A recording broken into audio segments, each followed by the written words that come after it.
Hello, ನಮಸ್ಕಾರ. ನಮಸ್ಕಾರ sir. ನಿಮ್ಮ ಹೆಸರು?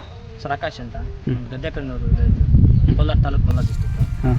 ಅಂಬರೀಷ್ ಅವರು ವೆಜ್ ಯೂಸ್ ಪೌಡರ್ ಅಂತ ಡೆಮೋ ಕೊಟ್ಟಿದ್ರು, ಸ್ಪ್ರೇ ಮಾಡಿದ್ರಿ 2 ಟೈಮ್ಸ್ ನಾವು. ಹಾಂ. ಪರವಾಗಿಲ್ಲ ಸರ್. ಅದು ಈ ಪೌಡ್ರ್ ಸ್ಪ್ರೇ ಮಾಡಿರೋದು ಹೂವು ಸೈಜು ನೋಡ್ಬೋದು ನೀವೇ. ಹೂವು ಸೈಜು ಸ್ಟೆಮ್ದು ಕಡ್ಡಿ ನೋಡಿ ಎಷ್ಟು ದಪ್ಪ ಬಂದಿದೆ. ಹಾಂ. ಸ್ಪ್ರೇ ಮಾಡದಿರೋದು ನೋಡಿ ಹೂವು ಸೈಜ್ ಕಮ್ಮಿ ಇದೆ, ಮತ್ತು ಕಡ್ಡಿ ಕೂಡ ನೋಡಿ ಇಲ್ಲಿ ಸಣ್ಣ ಇದೆ. ಹಾಂ. ಅದು ಒಳ್ಳೆ ರಿಸಲ್ಟ್ ಬಂದಿದೆ. ಹಾಂ. ಅದು ಚೆನ್ನಾಗಿದೆ ಸರ್ ಪ್ರಾಡಕ್ಟು. ಮತ್ತು ಮಾರ್ಕೆಟ್ಗೆ ಆಗಿದ್ರೆ ಇದು ಸಪ್ರೇಟ್ ಒಂದು 2 ಬ್ಯಾಗ್ ಆಗಿದ್ವು ಸ್ಪ್ರೇ ಮಾಡಿರೋದು, ಅದಕ್ಕೆ 250 ರೂಪಾಯಿ ಮಾರ್ಕೆಟ್ ರೇಟ್ ಆಯಿತು. ಇದು 225 ರೂಪಾಯಿ ಆಯಿತು ಸರ್ ಇದು. ಮತ್ತು ತೂಕ ಎಷ್ಟಿದೆ? ತೂಕ ಬಂದು 3 ಸಾಲಲ್ಲಿ ಬಿಡಿಸಿದ್ರಿ. ಇದರಲ್ಲಿ 88 kg ಬಂತು, ಇದರಲ್ಲಿ 62 kg ಬಂತು.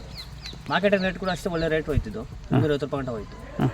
ಇದು ಕಂಟ್ರೋಲಲ್ಲಿ ಎಷ್ಟು ಹೋಯ್ತು ಪ್ರೈಸ್? ಸರ್ ಇದು 225 ರೂಪಾಯಿ ಆಯ್ತು ಸರ್. ಹೂವು ಇದು ಮಾರ್ಕೆಟ್ ಹೋಗ್ತಾನೆ ಚೆನ್ನಾಗಿ ರೆಸ್ಪಾನ್ಸ್ ಕೊಟ್ಟರು, ಇನ್ನು ಆಕ್ಷನ್ ಚೆನ್ನಾಗಿ ಹೋಯ್ತಿದ್ದು. ಹಾಂ. ಇದು ಸ್ವಲ್ಪ ಡೌನೇ ಸರ್ ಇದು. ಹಾಂ. ನೀವೇ ನೋಡ್ಬೋದು ಹೂವು ಸೈಜ್ ಈ ಸೈಜ್ ಹೆಂಗಿದೆ ಅಂತ. ಚೆನ್ನಾಗಿ ಸರ್ ಪ್ರಾಡಕ್ಟ್ ಜ್ಯೂಸ್ ಪೌಡರ್. ಮತ್ತು ಗಿಡದಲ್ಲಿ ಮಗ್ಗು ಅಷ್ಟೇ ಸರ್, ಇದರಲ್ಲಿ ಮಗ್ಗು ಜಾಸ್ತಿ ಬಿಟ್ಟಿದೆ. ಹಾಂ. ಮತ್ತು ಕಂಟ್ರೋಲಲ್ಲಿ ಮಗ್ಗು ಕಮ್ಮಿ ಇದೆ ಸರ್. ಗಿಡ ಆಗಿದೆ ಚೇಂಜಸ್ಸು? ಹಾಂ, ಚೆನ್ನಾಗಿದೆ ಸರ್ ಇದು. ಮಗ್ಗು ಅಷ್ಟೇ, ಮಗ್ಗು ಸೈಜು ಅಷ್ಟೇ. Okay, thank you. ಓಕೆ.